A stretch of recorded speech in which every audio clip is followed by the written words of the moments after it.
Today our focus will be on the differentiator amplifier using an op-amp. As the name suggests, this circuit will perform the differentiation of the input voltage and we will construct it by using an op-amp. This circuit contains a resistor, a capacitor and an op-amp.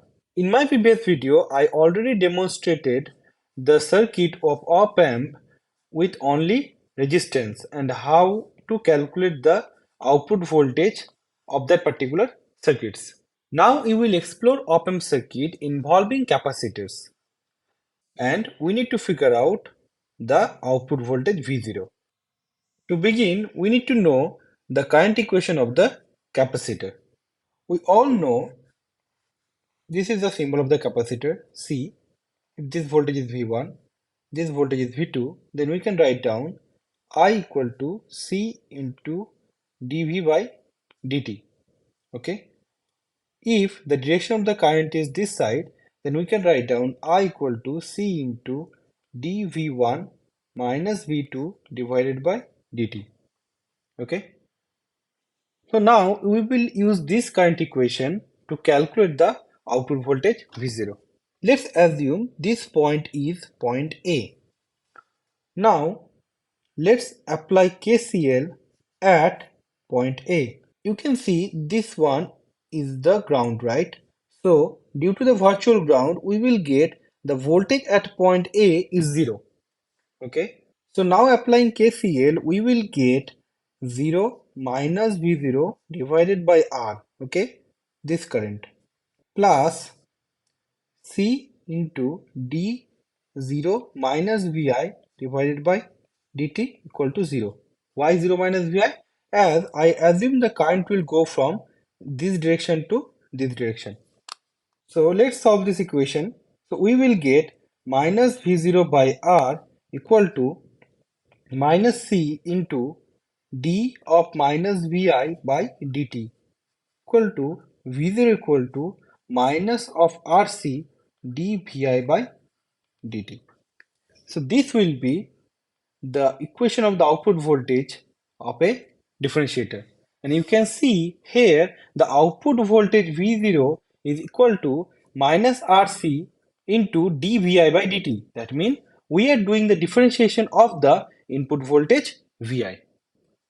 If we give a triangular voltage waveform to this circuit in the input, then what we will get? We will get the square. Why? As the triangular means T, right? And if we do the differentiation of this one, then we will get 1. That means the square root. I will do the demonstration by using a simulation circuit in the latter of this video. Okay. Now, this calculation I did in the time domain. So you can see here dvi by dt, right? Now we will do in the frequency domain. So in the time domain, we got v0 equal to minus rc dvi by dt. Okay. Now we need to do in the frequency domain. In the frequency domain, we can write down the impedance of the capacitance Zc is 1 by j into omega c, right? And we know the current I is equal to V divided by Zc. So from here, equal to V multiplied by j omega c. Okay. So now let's apply the KCL and see the output voltage. 0 minus V0 divided by R plus 0 minus Vi divided by 1 by j into omega c equal to 0. From here we can write down V0 by R minus Vi j omega c equal to 0. So from here V0 equal to minus RC into j omega into Vi, right? If you know the frequency domain calculation, then you know that this j omega denotes d by dt, right? In time domain, we write down ddt, and in frequency domain, it is equivalent to j into omega. Okay, so this is the output voltage expression for in the frequency domain, and this one in the time domain. So it's very simple. Just you need to know the current equation of a capacitor. That is very easy. Okay. Now we will do the simulation of this circuit and we will see if we give a triangular waveform on this circuit as the input voltage, then what we will get on the output voltage. Similar kind of question we got in the GS 2023. Okay, so let's build the circuit. This is the interface of the Circuit software. Okay, and here you can see all the components from the voltage source, voltmeter, capacitor, resistor, op amp, everything. Even you can see on the JK flip-flop, SR flip-flop also. Okay, so from here, today our topic is the differentiator, right? So we need to take op amp, a voltage source. So we will take a AC voltage source as we need to give an input the we need to give the input as the triangular waveform. Okay, a capacitor, a resistor. Okay, so let's connect,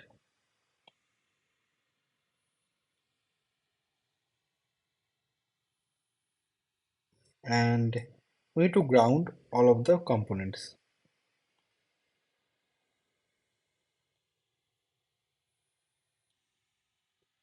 So we need to check the voltage at the output and as well as at the input. So for the input waveform, I connect a voltmeter parallel to the input source. Okay, and for the output, I connect a voltmeter at the output terminal of an op amp. Okay, so here this is a general circuit of a differentiator. Okay, so let's simulate this circuit. This is the input voltage waveform, and now you can see the input voltage waveform shows the sine wave, right?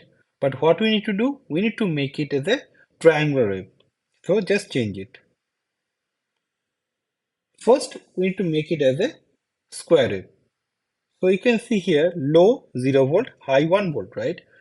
We want to do it minus 5 volt to plus 5 volt triangular wave. So what we need to do? We need to make low as a minus 5 and high as a plus 5. Okay. Now you can see this square wave at plus 5 volt minus 5 volt, right? And now the width is 40%. For the triangular wave, the width will be 0%. You can see now it looks like an impulse, right? So what we need to do? We need to make the rise 50% and fall 50%.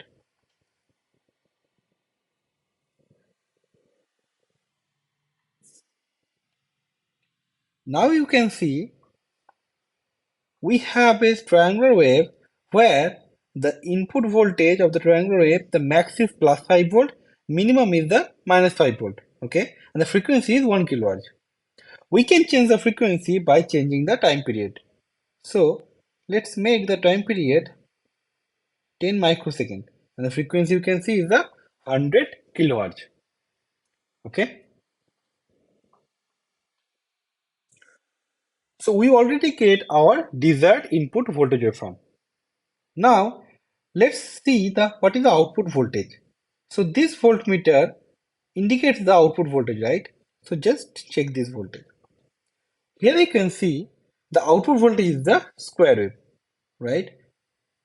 Input voltage is triangular wave, output voltage is the square wave, right? And we already know that if we do a differentiation of a triangular wave, then we will get the square wave, right? But here you can see the maxima and the minima is plus 15 volt and minus 15 volt. Why? As this op amp amplify the input voltage and already it goes to the plus V saturation and the minus V saturation. Okay. So if we change the capacitor and the resistance value, then this plus V sat minus V sat will decrease to our desired value. Okay. So we already have one question in the GIST 2023 where they provide this differentiator circuit and they give this capacitor value is a 2 nanofarad. Okay, and they provided that resistance value is 2 kilo ohm, right? Now you can see we have input voltage of plus 5 volt minus 5 volt triangular waveform, and now the output is a square wave where the maximum is the plus 8 volt, minimum is the minus 8 volt. Okay. Now we will calculate the output voltage and we will show you that the output waveform will be plus 8 volt to minus 8 volt a square wave. Okay. So let's go to the pen and paper. So this one is the differentiator circuit, right? Where R is 2 kilo ohm, C is 2 nanofarad, okay? C is 2 nanofarad. And we already know V0 equal to minus of RC dVi by dt. So let's redraw the input waveform.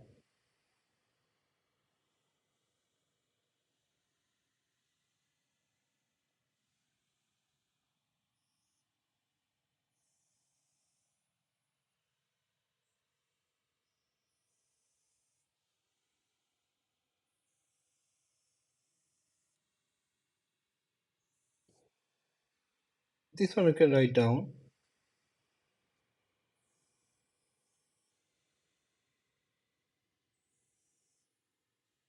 5 microsecond, and this one will be 5 microsecond, right?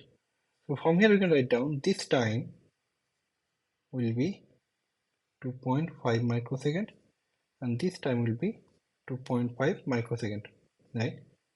This will be y-axis and this is the time axis. So if we need to find out the output voltage V0, then we need to know the equation of this curve, that is y equal to function of t, right?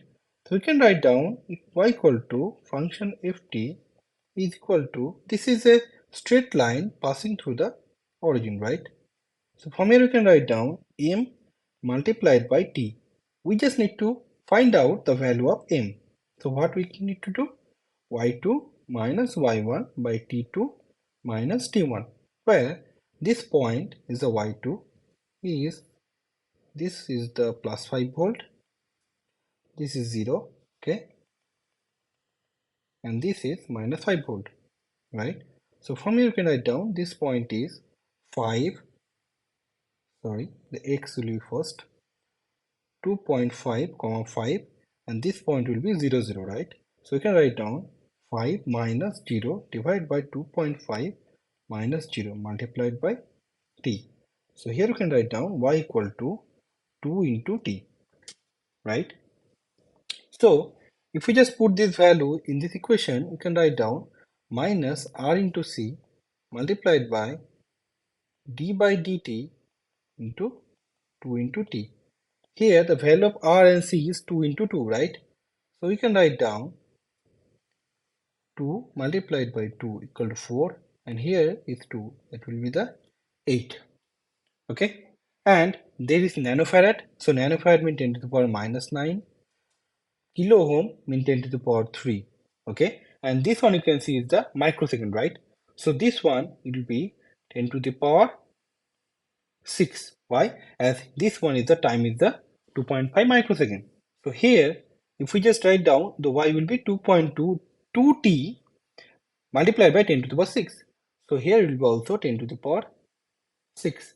So this 10 to the power 6 will be multiplied here.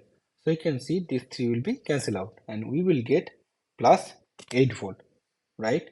So that's why when we do the simulation for this curve, we just make it red color. For this curve, we get plus 8 volt. That means we get this one plus 8 volt. Okay, and for this one, what we will get? We will get minus 8 volt. So this will be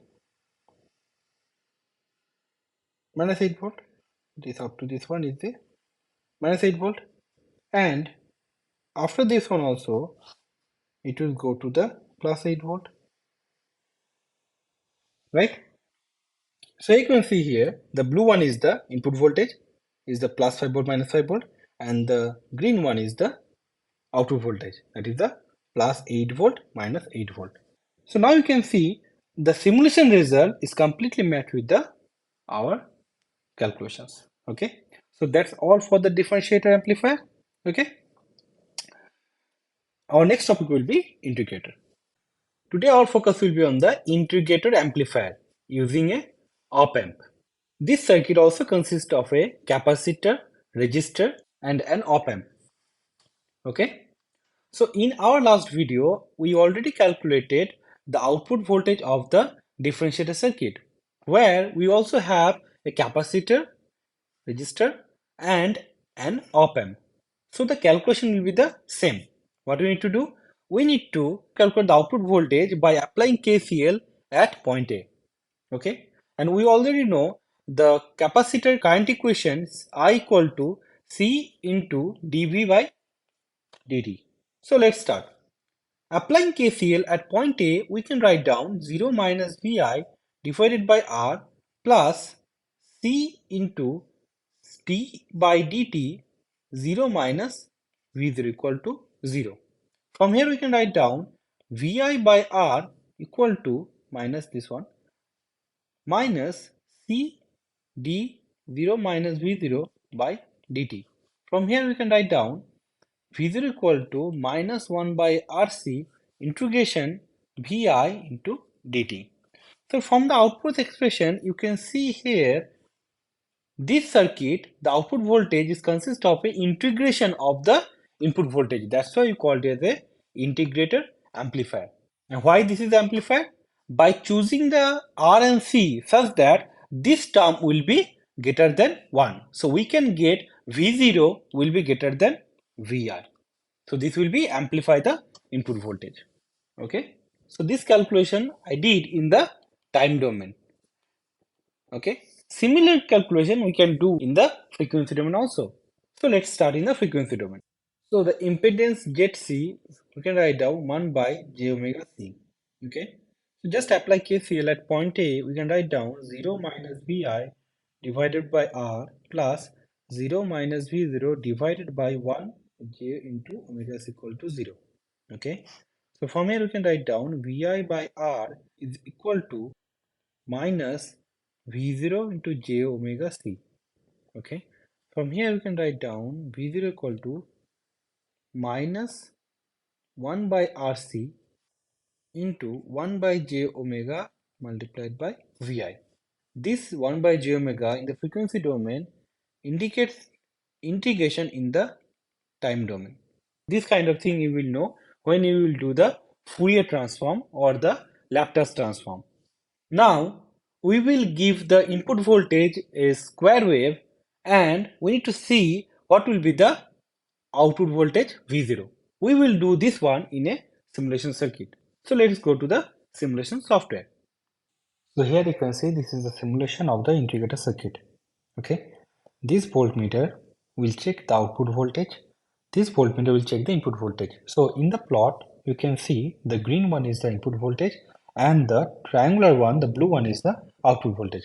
Okay, so in the input, we give a square wave with the plus 5 volt and the minus 5 volt. Okay, and here you can see we get output voltage is a triangular wave. Why? As you can see, this is a integrator circuit, right? So if we do a integration of a square wave, then we will always get a triangular wave. Okay, and the gain of the triangular wave is depend upon the capacitor and the resistance value. So if we change the capacitor and resistance value, then what we can see? We can see that gain will change. So suppose we change the resistance from 1 kilo ohm to 2 kilo ohm. So you can see the gain changed, right? As we change the resistance, right? As the value of the gain, what is the value of the output voltage? V0 is equal to minus 1 by RC into integration dI dt, right? So that means 1 by RC. So if we increase the resistance, then gain will decrease. Okay. So if we decrease the resistance, gain will increase. So you can see the gain is increased, right? So this is about the integrator. So now you can see for the integrator, if we give a square wave, then we will get a triangular wave. What if we give a sine wave? So let's change the input voltage from square wave to the sine wave. Now you can see we change to the sine wave. So this switch, why I press this switch? As the capacitor is charged already. So that's why I press the switch to discharge the capacitor. Now you can see, I just click that one. Now you can see here, there is some phase difference, right? Why? We know that if we give a sine wave in the integrator, then what we will get? We will get a cos, right? So there should be some phase difference. You can see the phase difference is here. And if we increase the resistance, then you can see gain is gain is decreased, right? So now you can see again, just click this switch to discharge the capacitor. And if we start this one, then you will see a good cos wave, right? Okay, so this is all about integrator.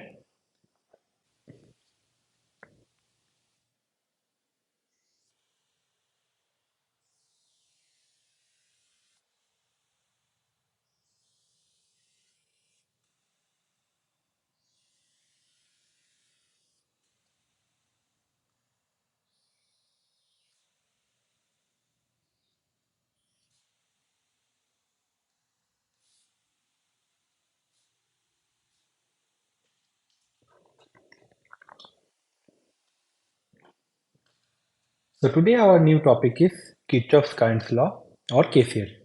This is very basic and fundamental for the circuit theory and any electronics or electrical circuit analysis. Okay, so you all need to know these basic things. We will explain first what is KCL and then we will show you one application of this theorem. That means we will do a problem. Okay, so what is KCL? KCL is the algebraic sum of all the currents entering and exiting a node must be equal to 0. Suppose this is the node, this is the node A. Okay, here the incoming current is I1, I2, I3, I4. So in that particular node, I1 is the incoming current, I3 is the incoming current, I2 and I4 is the outgoing current, right? That means we can write down that I1 plus I3 as this 2 is the incoming current minus I2 minus I4 as I2 and I4 is the outgoing current must be equal to 0. Okay, this is that much easy. Okay, or you can write down summation of I equal to 0. Okay, so this is the definition of the KCL, but we need to solve a problem, right? So let's go to the directly to the problem. Okay, so the problem is we need to find out the voltage V0. Okay, so we need to apply KCL in this particular circuit. Here we have node 1, this one is the node 1 N1, node 2, this is node 3. So this will be node 2 or 3 or 4. This will be node 3. Why? As in this particular line or branch, there is no component is directly short. That means this one and this one is the same node. Okay, that means this one also the same node. Okay, so in this particular problem we have three nodes, N1, N2 and N3. Now we need to know the voltage of each node. Okay, here you can see N1 and N3 is connected in a voltage source, right? So here you can see a voltage source is connected in between node 1 and node 3. So you can write down node 1 voltage is 15 volt and node 3 voltage is 0 volt. Okay, so 0 volt means this point is 0 volt, 0 volt and 0 volt, right? Now node 2 voltage. We don't know the node 2 voltage. Why? As you can see here we have 15 volt but we have resistance. So we cannot directly write down here the voltage. Okay, so we need to calculate the node 2 voltage. So that will be Vx. Okay, so we don't know the value of Vx, right? Now we need to apply the KCL. So now we need to apply the KCL at node 2. Okay, so here whenever you will apply KCL, at that time you need to assume one thing. Assume that the voltage at node 2 or wherever you are applying the KCL at that particular node, okay? Node 2 is max, right? That means this voltage, we assume that this particular node voltage should be greater than all of the voltage in other nodes, okay? Though we know this is not correct, but we need to assume that. Why? As you all know, what is the Ohm's law? Ohm's law states that suppose this is resistance, this voltage is V1, this voltage is V2, right? Ohm's law states that the current I will be V1 minus V2 by R, right? And the current will flow from the higher potential to the lower potential, right? Now, if we assume the potential at N2, that node 2, is higher than the other nodes, then what will happen? All the currents will be outgoing from this particular node. That means the current I1, I2 and I3 all will be outgoing. So in the KCL formula, we can write down all is the same sign. Okay, so in the KCL formula, all current will be in the same sign. That means we can write down I1 plus I2 plus I3 equal to 0. Okay, now just need to calculate the value of I1. So what is the value of I1? I1 is the current in between node 2 and node 1, right? And the current direction is from node 2 to node 1. That means the potential of the node 2 should be higher than the potential at node 1. So what we can write down? We can write down Vx minus 15 divided by 5. Okay, what is the value of I2? I2 will be Vx minus 0 divided by 5. What is the value of I3? I3 will be Vx minus 0 divided by 5 equal to 0. Okay, so from here we can write down Vx equal to 5 volt, right? Now, we already know the value of Vx, we can write down I1 will be what? I1 will be minus 2 amps. I2 will be 1 amp and I3 will be 1 amp, right? So that means you can see if we just add this I1, I2, I3, you can see it will be equal to 0. So it's satisfying the KCL. But we got I1 is minus 2 amps, right? That means the direction we assume is wrong, right? So what we need to do? This direction is wrong. So that means the I1 direction should be this side and this will be 2 ampere. Okay, this I1 is minus 2 ampere. So in this side it is minus 2 ampere, then this side will be plus 2 ampere, right? So now you can see here the current is this side 2 ampere, this side 1 ampere, this side 1 ampere, right? That means 2 ampere comes from this node to N2 and then it's divided into this 5 ohm and this 5 ohm by 1 ampere and 1 amp, right? So now you can see in the node 2 the addition of all the currents is equal to 0, right? As this is the incoming current 2 amps, this is outgoing current this 2. That means we can write down 2 minus 1 is equal to what? Equal to 0. So it's satisfying the KCL. So if we assume the voltage at node 2 is higher, then it's very easy to use the KCL. Why? As all the signs is positive, right? Now I will show you, suppose you didn't consider the node 2 voltage is higher, then what will happen?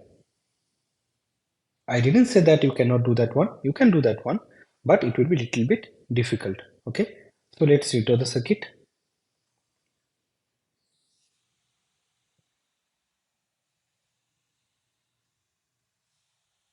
This will be 5 ohm, 5 ohm, 5 ohm, 15 volt. Okay, and this is the node 2, and we need to apply the KCL at node 2. Now you can see this is the voltage source, right? And we don't have any other source in this particular circuit, right? So the current direction will be from this side to this side to this side, and then it will be divided, right? So now you can write down if this is I1, this is I2 and this is I3, right? So if we apply the KCL now in the N2 node, then we can write down I1 minus I2 minus I3 equal to 0. Why? I1 is the incoming current in node 2. I2 and I3 is the outgoing current, right? So that's why you can see I1 is the positive, but I2 and I3 is negative. Why? As I2 and I3 is the outgoing current. Okay. Now you can write down I1. What is the value of I1? I1 will be 15 minus Vx divided by 5 minus what is the value of I2? I2 will be Vx minus 0 divided by 5 minus Vx minus 0 divided by 5 equal to 0. From here you can get Vx equal to 5. So we get the same result, right? I1 will be 2 amps. Now you can see we get the positive 2 amps. Why? The direction of the current is from in1 to in2. Okay. I2 will be 1 amps and I3 will be 1 amps. So we got the same result, similar result. But what is the problem? The problem will be we need to think about the direction and we need to think about the sign, right? But when we just assume that this potential voltage, this node 2 voltage is higher, is Vx, right? What we can write down? We can directly write down Vx minus 15 by 5 plus Vx minus 0 by 5 plus Vx minus 0 by 5 equal to 0. As we assume Vx is always high. That's why all the current is outgoing. So you can see we don't need to think about any sign. Just write down the magnitude of the current. And now you can see Vx will be 5. So from here also we get the same value. Okay. So this is just a trick. Okay. Whenever you apply KCL in any node, at that node, just assume that the potential at that particular node should be higher than the all other voltage on the other nodes. Okay. So this is all about the theoretical part. Now I will show you the circuit and I will show you the current is the same. Okay, just match the simulation result with the theoretical result. So we need the resistance, three resistance,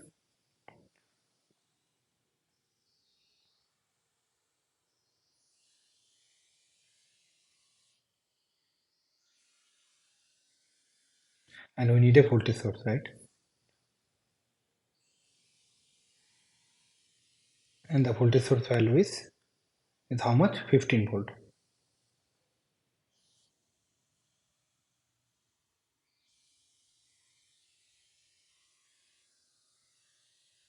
15 volt, right? The value of the resistance should be 5 ohm.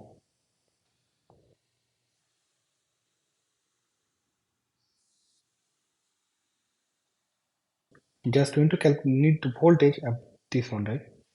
So just similar. So you can see the voltage at this particular node is 5 volt as we already calculated Vx is 5 volt, right? And you can see here the current is current here, right? And current you can see is 2 amps here. Okay, the current is 2 ampere incoming to the node 2. That means in this particular node the current is incoming 2 ampere. Okay, and you can see the I3 value is 1 ampere outgoing from the N2, and here also you can see 1 ampere, right? So our practical result, or sorry, our simulation result is completely matched with our theoretical calculation result.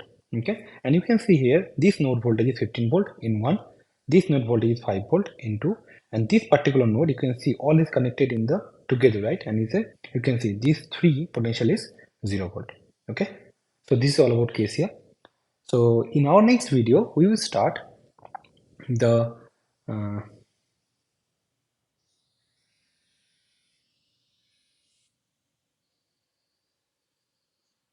okay. So we will okay.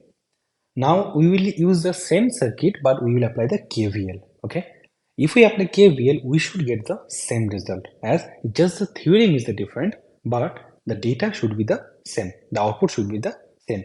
So you can see here the current here is 1 amp, here is 2 amps, here is 1 amps. So after applying the KVL, we should get the same result. So from the simulation, you also get this current is 2 ampere, this current is 1 ampere, this current is 1 ampere. Okay. So we will use the same circuit and apply the KVL and try to get the result. The result should be the same as we are applying a different theorem. But the circuit is same. If the circuit is same, the current should be the same. Okay. So let's go to the next page.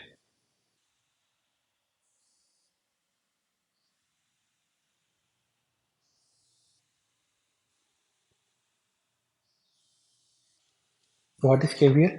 KCL we write down for KCL is the summation of all current in particular node is 0, right? For KVL is nothing but you can see Kirchhoff's current law, Kirchhoff's voltage law. So then it should be summation of voltage should be equal to 0, right? Here I write down summation of voltage. That means it cannot be in a node. It would be in the loop. Okay. So we can write down. So in a particular loop, the voltage summation is equal to 0. That means the sum of all the voltage drop. I mean this voltage drop, this voltage drop should be equal to 0. So this is KVL. So how we will apply? So here you can see we have two loops, right? So we need to apply KVL in this loop and this loop. Okay, how we will apply? Let's see.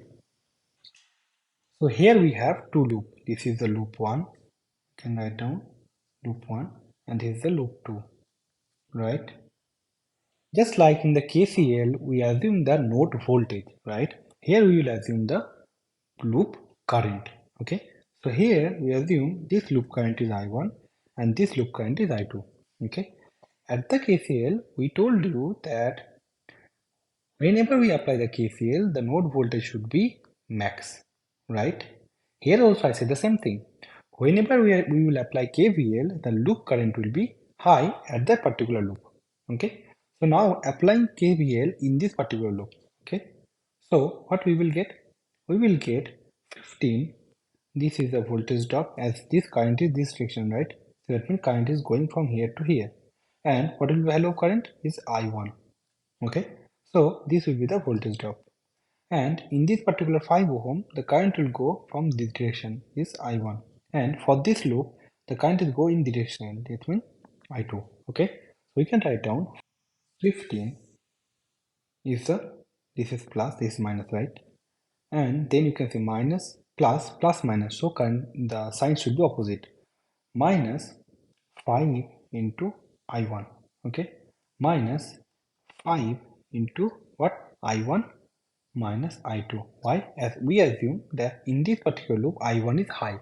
As I1 is high, then that means I1 minus I2, okay, equal to 0. So this will be equation 1. And if we apply KVL at loop 2, we will get this will be plus minus and this will be plus minus. Why? As we assume the current is high I2 in this particular loop. Okay, so we can write down plus minus, right? As there is no voltage source, so we can write down 5 I2 minus I1 plus 5 I2 equal to 0. Okay, now we get two equation and we have two variable. So if we solve this two equation, we will easily get the value of I1 and I2. Okay, so what we will get? For this one we will get, so from here we get 10 I2 minus 5 1 equal to 0. Okay, so if we simplify the equation 1, we will get 15 minus 5I1 minus 5I1 plus 5I2 equal to 0 equal to 15 will be 10I1 minus 5I2. Okay, so now just if we multiply this one by 2, then what we will get? We will get then this 10I1 will cancel out, right? If we just add, then we will get 20, 15 I2 equal to 15. Then I2 will be 1 amps. Okay, and if I2 is 1 amps, if we just put this one in this particular equation, equation 2, then what we will get? We will get I1 will be 2 ampere, right? Now we can see after using the KVL also we get I2 equal to 1 amps. That means this current is 1 amps and this current is 2 amps. Okay, so we can say what will be the value of this current? This current will be 2 amps and 1 amps, right? So this will be 1 amps. Okay, so you can see it's very easy, but I will give you a suggestion. You can see here by solving this circuit we need to solve two particular equation, right? As we have two current, right? But when we apply the KCL, you can see we can solve it by easily with the only one equation. So I will suggest you whenever you can see a circuit, just apply the KCL, as KCL is the most easiest one. Do not apply KVL. Okay, why? KVL will give you more number of equation, as number of equation of KVL depend upon the number of loops. Okay, and here you can see we have two loops. Okay, but when we apply the KCL, we have only one loop. Okay, so whenever you saw any circuit at that time, please apply KCL. That's why we apply KCL for the op amp diode. Okay, but transistor, we don't know the voltage of the nodes in the transistor, so that's why we cannot apply the KCL at the transistor. So we need to apply the KVL. That's why we can see the calculation is much bigger. Okay, so we solve a particular circuit and we got the data I1 equal to 2 ampere, I2 equal to 1 ampere with both KCL and KVL. Okay, so that's all for today's class. In next class, I will start to import very important theorem is the Thevenin and Norton. But I tell you one thing, for both of this theorem also, we need to apply KCL as KCL is the basic one. So please practice the KCL, okay? If you do not do that one, when I will solve the Thevenin and Norton, you will be in the trouble, okay? So at that time, you need to go back and see the KCL again, okay? So that's all for today's class. See you in the next class. Good night.